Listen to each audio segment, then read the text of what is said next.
Nakikita ko. Doktor, may gamot ka ba? Saan masakit?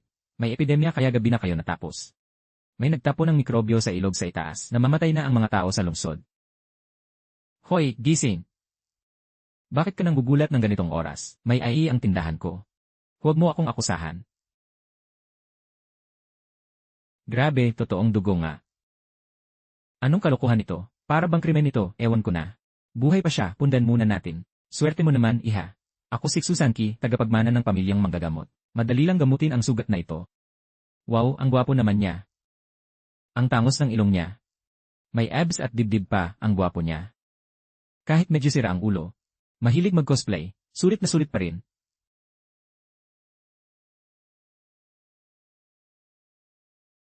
Nasaan ako? Buhay pa pala ako.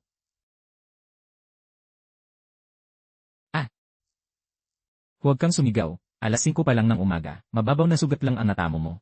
Kuya, sugat lang ba ito? Nakatakas ako sa lungsod kahapon. Paparating pa lang ang mga saklolo, itigil na ang pag-arte, uminom ka muna. Botika ito, hindi pelikula. Lumuwag ang hina ko at hindi na nahihilo. Gumaling na kaya ang sakit ko?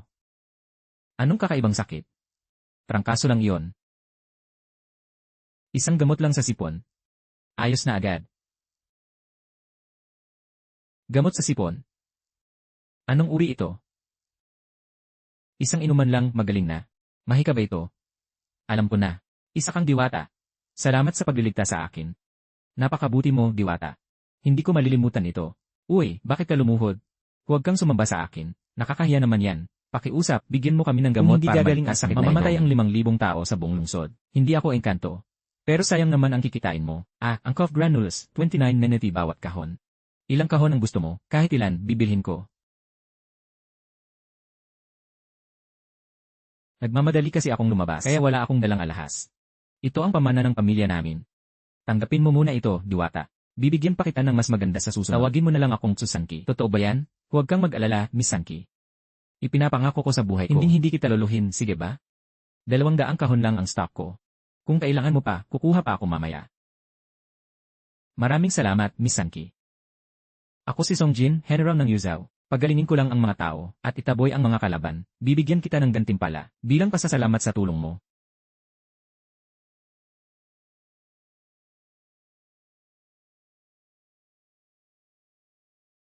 Nawala nga siya bigla.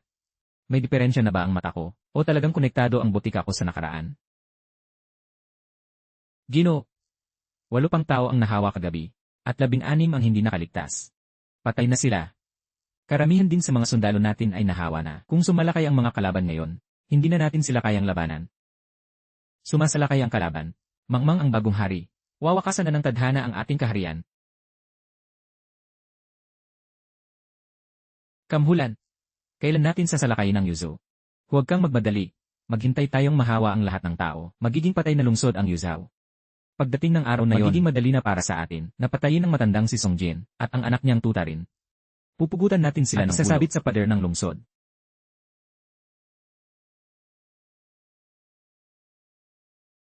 Batang General. Ang Batang General ay nakabalik na. Nakabalik na ako. Bukod dyan, may dala pa akong mahiwagang gamot. Ama, ang sakit ko ay gumaling dahil sa gamot na ito. Mabuti naman. Jinger.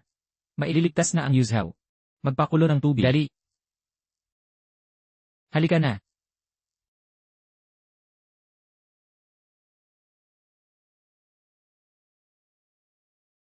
Lahat ng tao, pumila kayo para sa gamot. Batang General. Ano ba talaga ito? Mahiwagang gamot. Gamot na magliligtas ng buhay. Isang mangkok bawat isa. Inumin niyo at gagaling kayo. Nagsisinungaling ka. Isang epidemya ito. Paanong iisang higop lang ay gagaling na? Sabi mo naghanap ka ng gamot ng 3 araw at gabi. Pero kahapon pa namatay ang anak ko. Anong silbi ng pagbabalik mo ngayon? Wala man lang latak ang gamot na ito. Natutunaw agad sa tubig. May bisa kaya ito. Ilang araw na tayong naghintay. Tapos dilaw na tubig lang ang ibinigay. Batang General, baka naisahan ka lang ng iba. Hindi ako nagpalinlang. Ininom ko mismo ang gamot na ito. Tignan niyo, nakatayo ako rito ng maayos. Iyon ang pinakamagandang patunay. Kung gayon, bakit hindi ka bumalik kahit isang araw man lang ng isang araw na lang sana para nainom ng anak ko ang gamot na ito. At hindi sana siya namatay. 20 taong gulang pa lang siya. Hindi ako Diyos. Nang lumabas ako ng bayan para maghanap ng isang binibili ang naglat at nawala ako ibinigay ang mga gamot walang gustong magkasakit. Pero sa pamamagitan lamang ng makakaganti para sa mga pumanaw. Hindi ko kayo pinipilit inumin ito. Ngunit huwag ninyong hadlangan ang mga nakapila na gustong mabuhay. Nasa labas ng lungsod ang hinihintay nilang mamatay tayong lahat para sakupin wala na ang anak ko. Wala na ring kwenta ang buhay ko. Pero kung talagang makapagliligtas ang gamot na ito, handa akong uminom.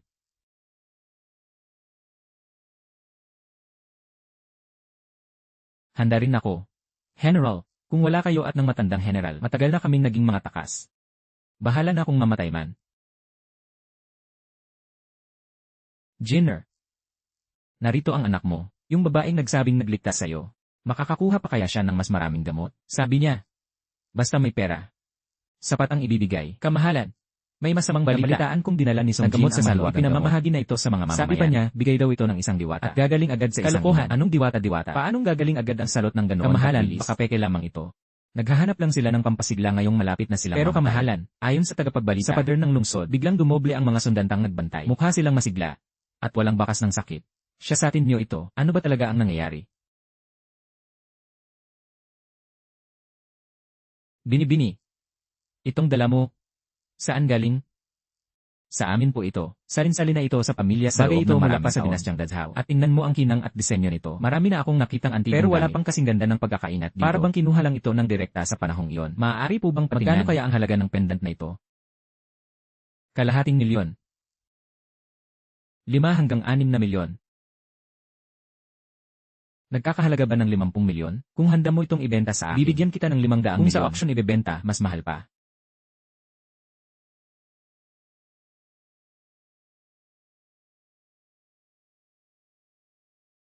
Binibini.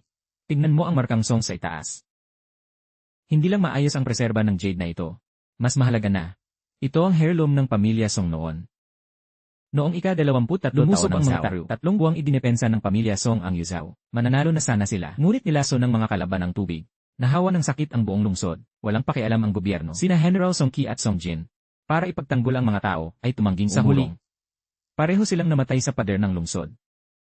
Nasakop ang lungsod at pinutol ang kanilang mga ulo para sa madla. Nilipol ang buong pamilya ng walang awing. Teka, pampatanggal sipon at ampicillin. Pati 2,000 kahon nito. At dagdagan ng Yunnan Baiyaw. Sanki, balo ka ba? Bakit ang dami mong binili? Kailangan ko ngayong gabi. Kailangan ko rin ng 100 kilong bigas at tubig. Pati apog at gasolina kung mayroon. Kunin mo lahat ng makuha mo. Sanki, sabihin mo nga sa akin. May paparating bang digmaan? Ikaw. Binibining Sanki, nakapasok na rin ako sa wakas.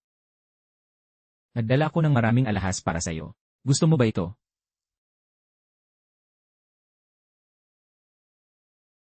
Oho.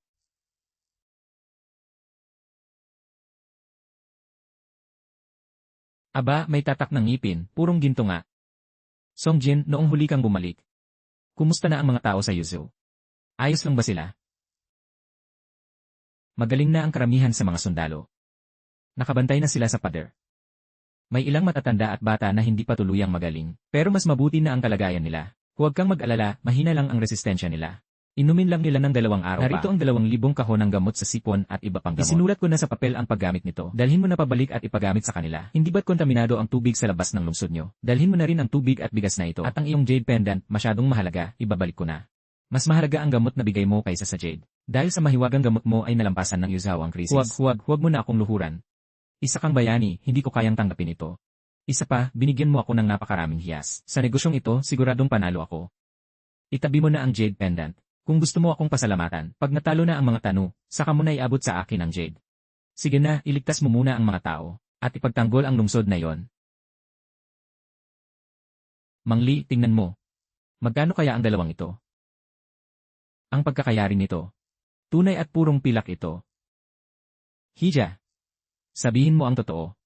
Saan ba talaga galing ito? Bigay ng ninuno. May mataas na opisyal ba sa pamilya nyo? Pwede na nating sabihin. Tatanggapin mo ba o hindi? May 550 grams at 180 grams. Ang ginto ay aabot ng 300,000 at ang pilak ay 50,000. Ganoon kalaki. Maganda pa ang pagkakaingat. Isang presyo na lang 2.8 milyon. Deal ba? Naman. Wetcha to Alipay. Alipay, natanggap ang 2.8 milyong yuan.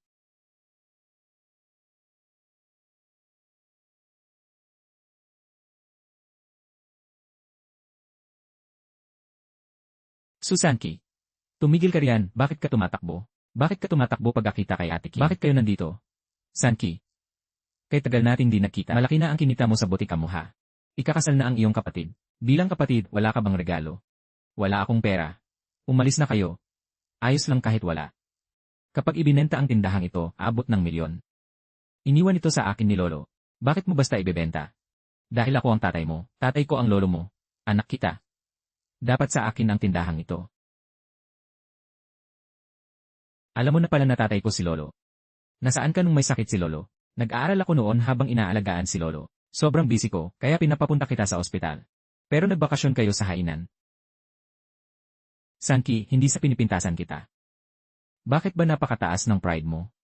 Gusto ka ng anak ni Boss Wang sa kabilang bahay.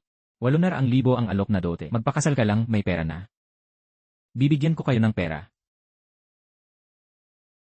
May 50,000 dito.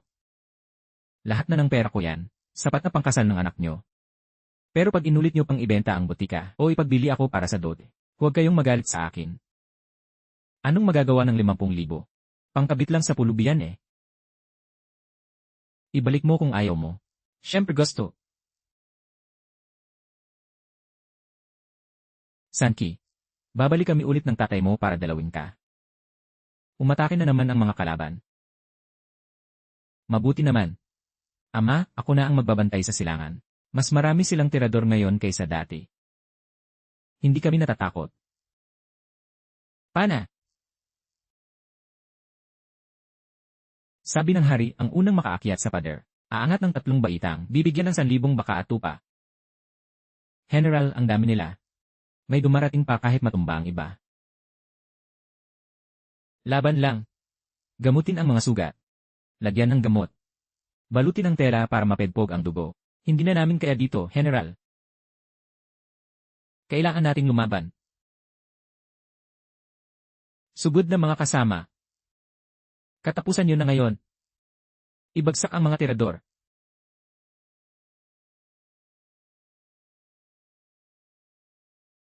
Ihatid na. Dalhin mo na rin itong tubig at bigas. Kontaminado ang tubig, pero pwede pang inumin at lutuin ang bigas. Nga. Sayo na rin ito. Pulbos na apob.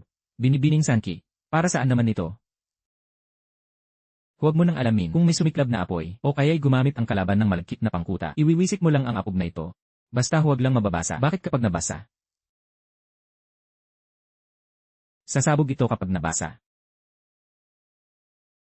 Utusan ang lahat na dalhin dito ang mga apob, dali. Ihagis ang apob pababa. Ano ito? Apob? Hindi ko makita. Bigyan mo ako ng tubig. Ang mukha ko. Anong nangyayari? Napasuan ng mga mukha nila nang mabasa ang apob. Palitan ng langis at sunugin sila. Apulaan ang apoy.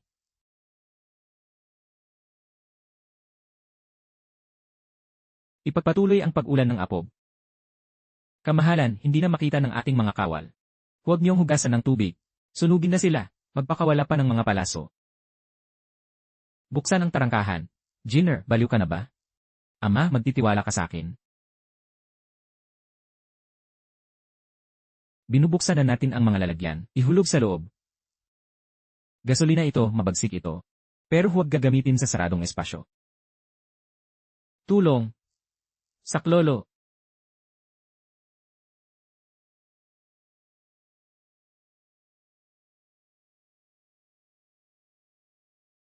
Tulong.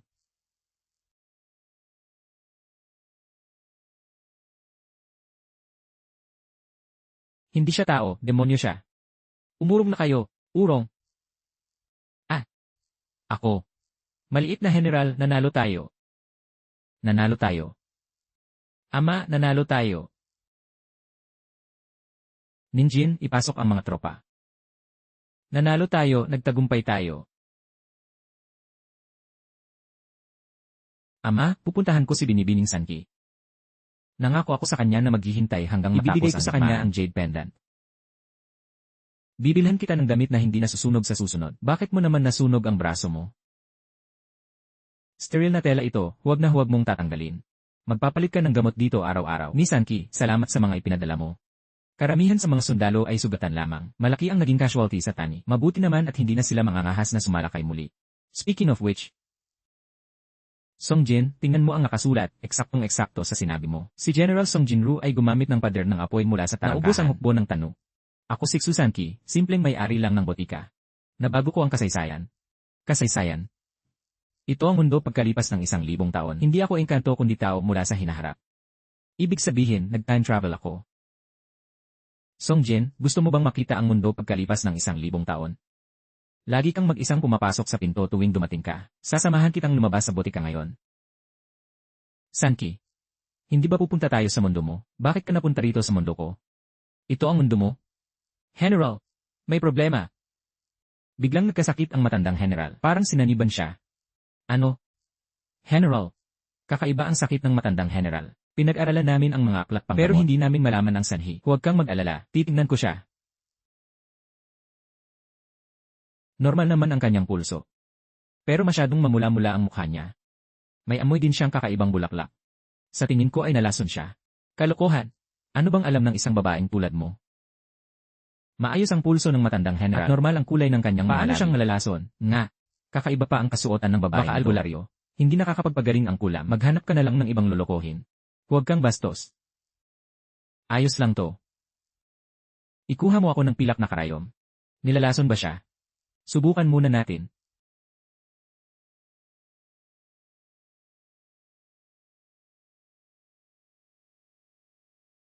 Matandang general. Mangkukulam, gusto mo bang patayin ang general? Mga tao, itapon siya palabas, umatras kayong lahat. Subukan niyong galawin siya. Binatang general, hindi man lang nagbago ang kulay ng karayom. Isa siyang sinungaling. Hindi niya kayang gamutin ang general. Ikaw ba kaya mo? Walang makakapagpagaling sa kanya rito. Kinausap niyo siya ng matagal. Dapat alam niyo, hindi na abot bukas ang general. Kung gayon, magsugal tayo. Kapag nagamot ko siya, kayong lahat na nagduda sa akin. Pati ikaw na opisyal, lalo na yung tumulak sa akin. Luluhod kayo at humingi ng tawad. At tatawagin niyo akong, Reyna. Paano kung hindi mo magamot? Kahit ano ang gusto ninyo. Angas mo ah. Sige, kapag gumaling siya, luluhod ako sa iyo. At tatawagin kitang puon. Kung talagang magagamot mo ang general, handa akong iharap ang lahat ng doktor dito. Para maglingkod sa iyo. Lumabas na kayong lahat, panatilihing sariwa ang hangin dito. Song Jin, tulungan mo akong ihanda ang kutsilyo at mga karayom. Nasa baga na ng tatay mo ang lason, kailangan siyang operahan. Sanki, naniniwala ako sa iyo. Matagumpay ang operasyon. Maghanap ka ng taong gagawa ng aking reseta at magluto ng isang mangkok ng gamot.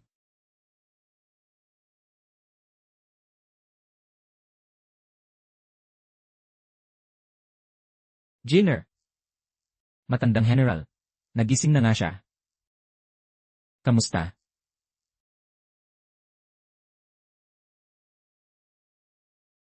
Ako ay bulag sa katotohanan. Lumuluhod ako sa iyo, madam. Tama na. Tumayo ka na. Hindi na kailangang lumuhod. Yung pangako kong maglilingkod, totoo pa ba? Siyempre naman. Kung ano ang iutos mo, iyon ang aming gagawin. Kailangan ko kayong tulungan ako. Nahanapin ang lahat ng kinain ng matandang general kagabi. Tingnan niyo kung may kakaiba. Amoy niyo ito. Ang amoy ng pastry na ito ay eksaktong kapareho ng amoy sa matandang general. Alam ko na kung sino. Kyofu, saan ka pupunta?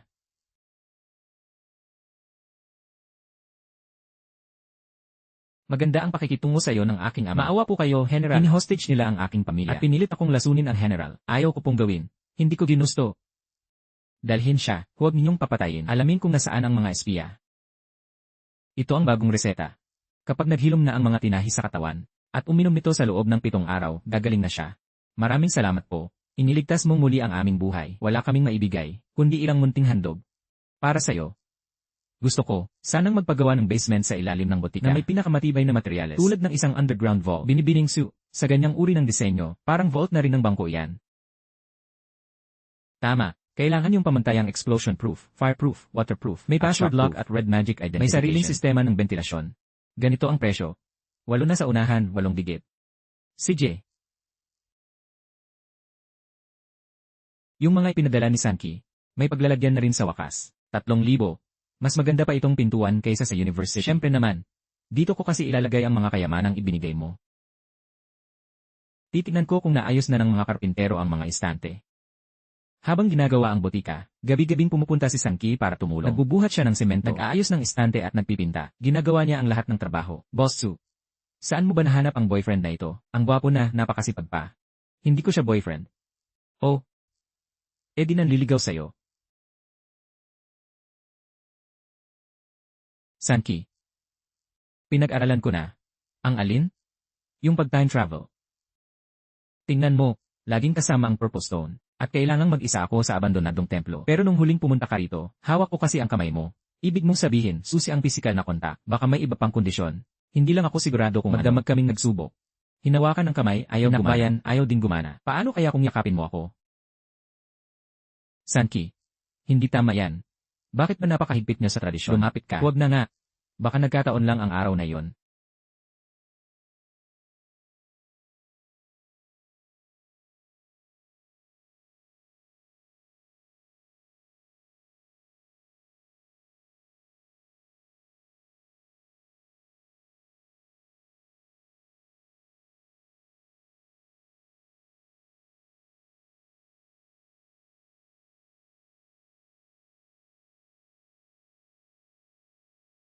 Sanki ah.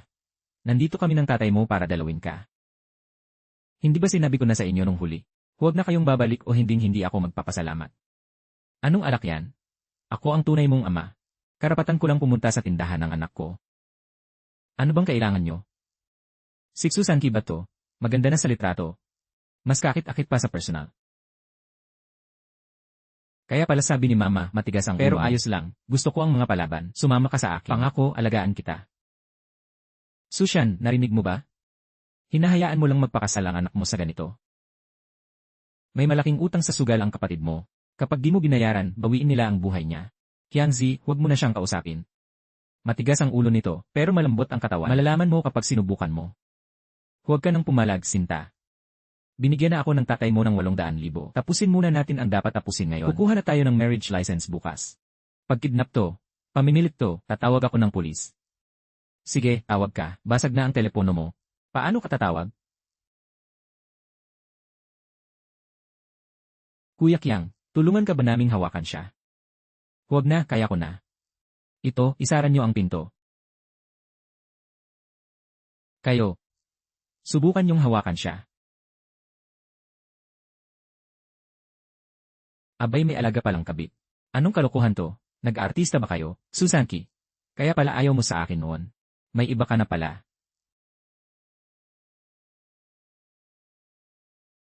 Sugod. Bugbugin niyo siya kayong.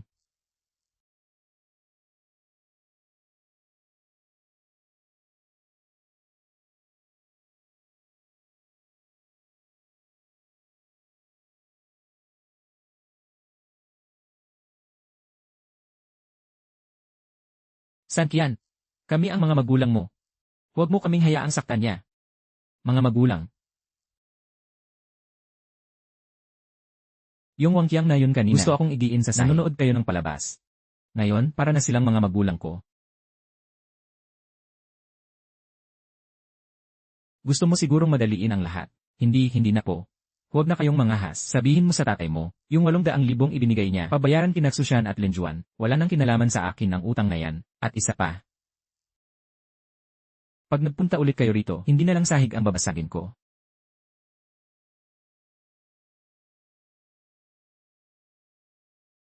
Teka lang. Tinulungan niyo siyang magbayad sa sugal. Naibenta ba ang bahay niyo? Naibenta na. Sapat ba ang pinagbentahan? Hindi sapat. 3,000,000 ang utang ng kapatid mo. Kaya ba kayo lumapit sa akin, para ibenta ako at pambayad sa utang niya? Sanchi, kapatid mo siya, wala akong kapatid. Yung isa, tatay ko sa dugo. At yung babaeng pinakasalan niya. Pagkaalis na ng nanay ko sa kanila. Huling babala ko na ito sa inyo. Pagapak niyo ulit sa tindahang ito, papatulan ko na, ang mga binti ng anak niyo. Lumayas kayo.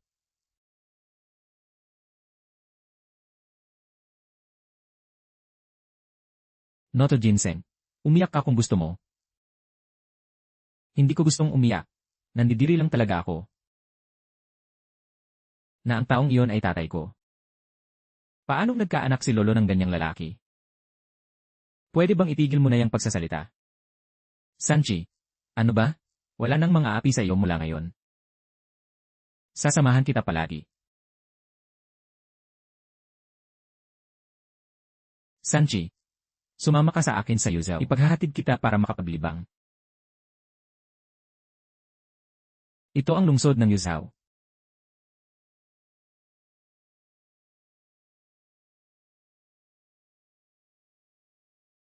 Maligayang pagdating, Immortal. Maraming salamat sa pagliligtas mo sa akin. Dakila ang kabaitan mo. Hinding-hindi ka malilimutan ng Yuzhou. Song, anong meron? Di ba sabi mo sama-sama tayong mamasyal? Sila mismo ang lumapit. Wala akong ginawa. Galing sa mga manok namin ang mga itlog na ito. Ito ay pampalusog para sa'yo. Niluto ito ng biyenan ko. Tikman mo. 8 Fairy. Ang tamis ng candy na ito. Huwag mo akong pakainin. Huwag mo akong tawagin. Tawagin mo na lang akong Sanki. Tumatawa ka pa. Pagtayuin mo na sila.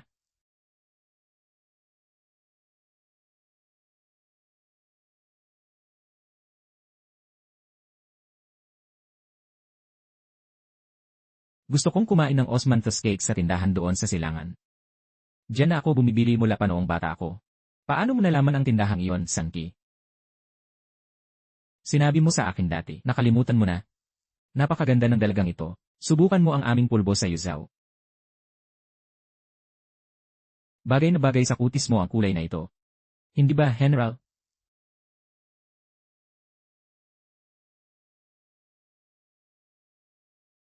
Bagay na bagay ang General at ang binibini.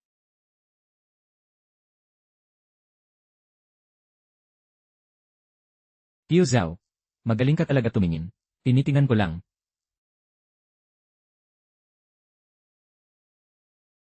Sanki. Tignan mo doon.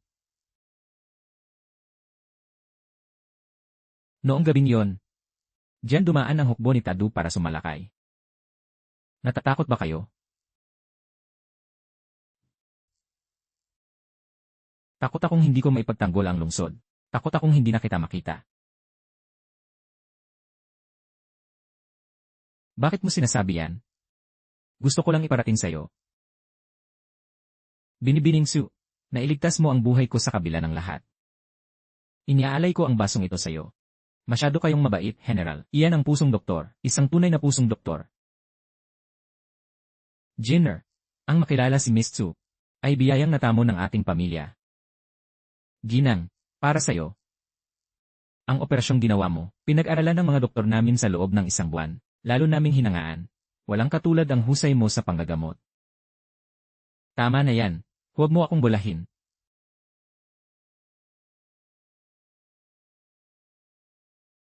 Hello, si Ematsu Sanki ba ito? Kami ay mula sa CA. Ako nga. Si Natsushan at Linjayan ba ang iyong mga magulang? Pinaghihinalaan sila sa kasong sadyang pananakit na kailangan kang sumama sa investigasyon. Maaari ka bang pumunta ngayon? Sige, pupunta ako. Tumakas ang kapatid mo dahil sa utang sa sugat. Pinuntahan ng maniningil ang mga magulang mo. Nagkaalitan sila. Ang ama mong si Xushan ay pinukpok ng florera ang maniningil hanggang mamatay. Ang ina mong si Linjayan ay tumulong magtago ng bangkay. Nasa piskalya na ang kaso ngayon. Ayon sa batas, ang sadyang pananakit na nagdulot ng 10 taon ang sentensya. Kamatayan ang pinakamataas. Pala, pinapayagan namin ang pagbisita ng pamilya. Maaari mong bisitahin ang iyong ama at madrasta. Sanki. Sanki, kasalanan mo kasing ayaw mong pakasalan si Wang. Napakasakit nito sa iyong ama. Kasalanan ko pa.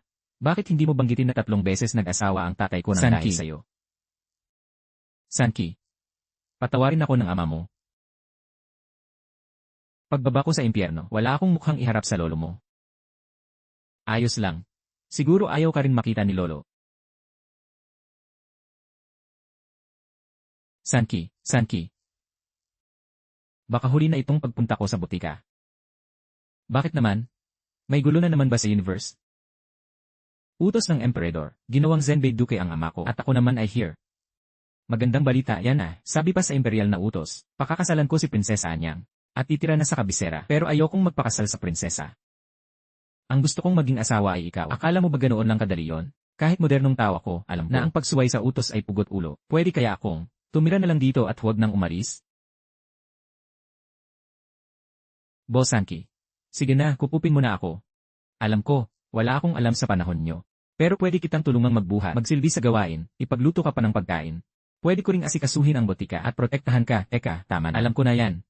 Pero ang problema, ilang beses na nating sinubukan. Ikaw lang ang nakakarating sa sinaunang panahon. Parang hindi mo ako masundan sa moderno. Handa akong manatili rito sa botika buong buhay ko, basta't nasa tabi mo lang ako.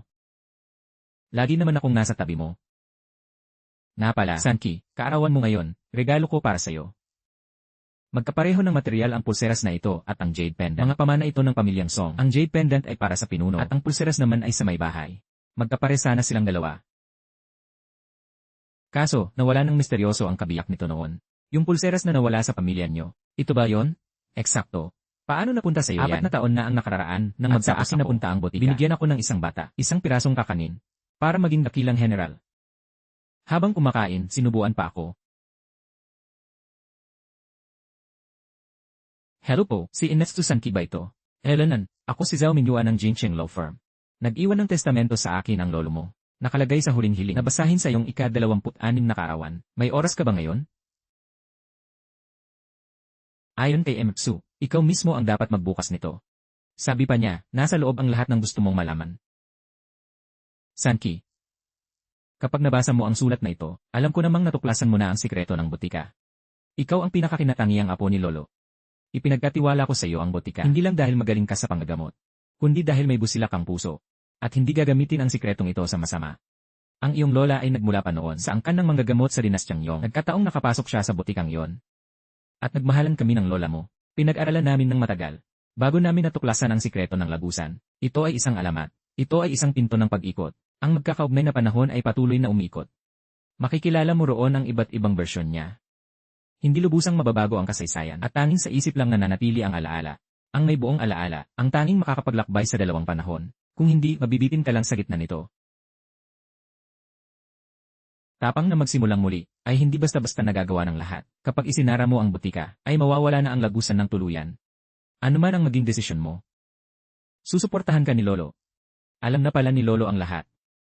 Naranasan na rin kasi niya ang ganito noon.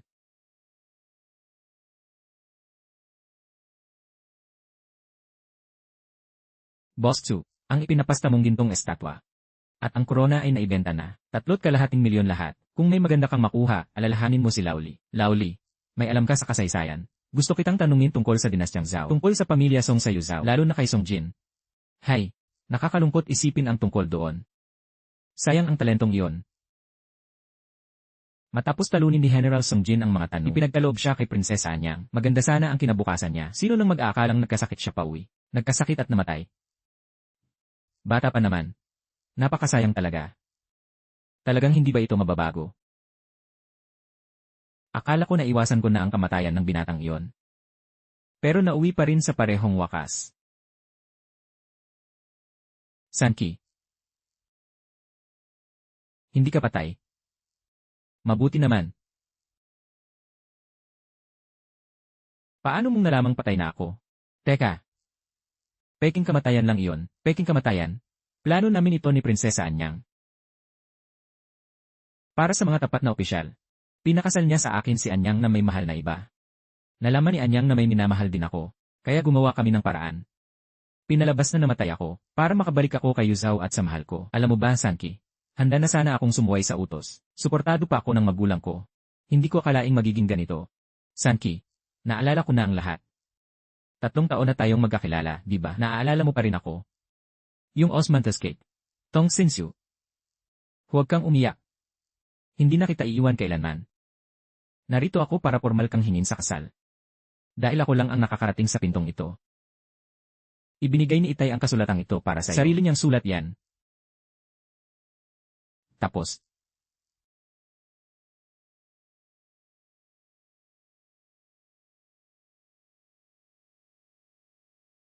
Sankey. Noong nagawa ako rito sa botika, sabi raw dito kayo nagliligawan. Isusuot ang singsing sa daliri ng babae, binibining Susanki. Pwede ba kitang maging asawa? Handa akong ialay ang lahat sa iyo. Maging katayuan, posisyon o kayamanan man. Maging katayuan, posisyon, pera o kahit buhay ko pa.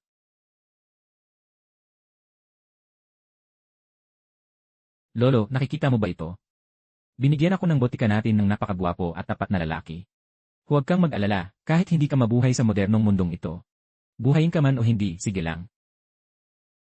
Handa ka na ba? Handa na. Yun na nga, Sanki. Itong damit na pinili mo sa akin, parang ang kakaiba naman isuot. Ano ka ba? Sikat na uso ngayon ang ganitong damit. Tamang-tama sa mahaba mong buhok. Maligayang pagdating sa aking mundo. Binibini, nasaan ba tayo? At sino ako? Kakaiba naman, parang pamilyar ka sa akin. Nakalimutan mo na ulit? Songjin ang pangalan mo, isang kawawang batang lalaki sa bundok. Nagkasakit ka at tumakas sa tindahan ko. Pinagaling kita. Kaya ipinagbili mo sa akin ang sarili mo, 100 taon pa nga.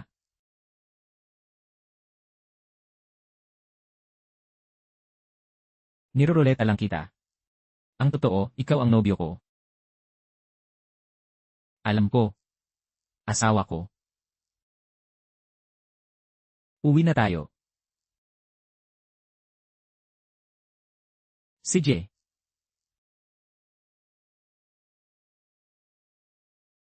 Sanki. Ang sarap magkapamilya.